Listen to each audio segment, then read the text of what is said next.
It's day 238 2016 and today Jio is coming to more devices. Redmi Note 4 is out in China, LeEco is planning to open its first factory in India and more. This is FoneArena Daily. Let's begin.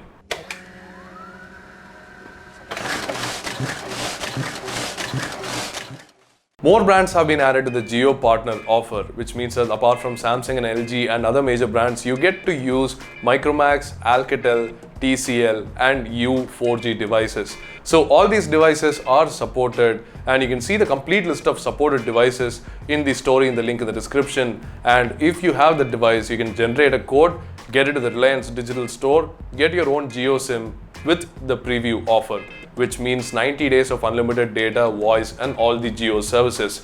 So right now the network is still in testing, but apparently Mukesh Ambani wants at least 100 million people to test this network so that he can launch it everywhere in India, and it's happening soon, mostly in October. But right now you can get the preview offer with all these brands: Micromax, TCL, Alcatel and even you. So again, check the story if you want to find out whether your device will work with Jio or not in the compatibility list. As expected, Xiaomi has launched the Redmi Note 4 in China, and the new things include a 2.5D curved screen for the display, which is a 5.5-inch 1080p screen, and also inside you have a Helio X20 processor, which is a deca-core processor made by MediaTek, and it's supposedly much faster. So apart from that, one key change is that now you have a 13 megapixel PD-AF camera on the back instead of a 16 megapixel unit. This is possibly much better and it's already used in other Mi devices before. And also everything else remains the same, which is great because it's got a metal body, it's got a fingerprint sensor and also a 4000 mAh battery. The price is going to remain the same for two variants, of course, 2GB and 3GB with 16 and 32GB memory respectively, and it's going to be about 9,000 rupees for the 2GB RAM version and 13,000 rupees for the 3GB RAM version, just like how the Redmi Note 3 was sold. So expectedly India is going to get it a little bit later with the Snapdragon version, which we hope is the 652. So that's the Redmi Note 4. If you want to know the full specifications, do find the link in the description and find out more about the Redmi Note 4. LeEco has been expanding in India for a while now, and they had already announced that they'll be opening facilities in India for manufacturing.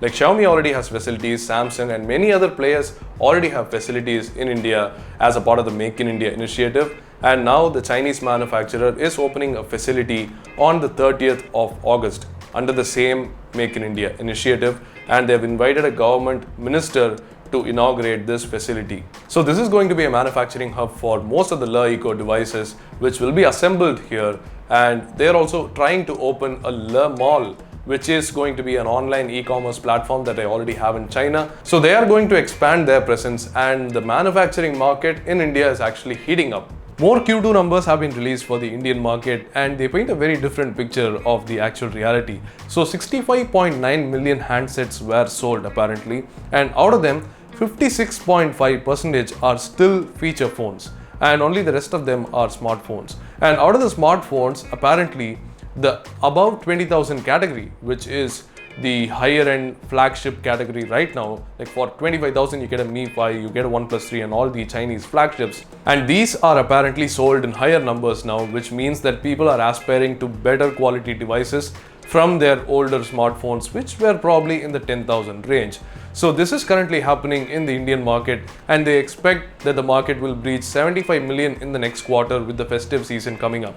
So these are the new numbers, and right now of the top 5, only the new entrant is Reliance Life, which has broken into the top 5, and the first has been Samsung and the second has been Micromax for the longest time in the Indian market. So soon we can expect some changes because of the Reliance Life entry into the top 5, but surely not much will change. So let's get to the point of discussion here. Do you think feature phones are now considered more as backup phones, or are they still main phones? Let us know what you think in the comment section below, and that's about it for today's show. The deal of the day is in the link in the description and all the stories as well.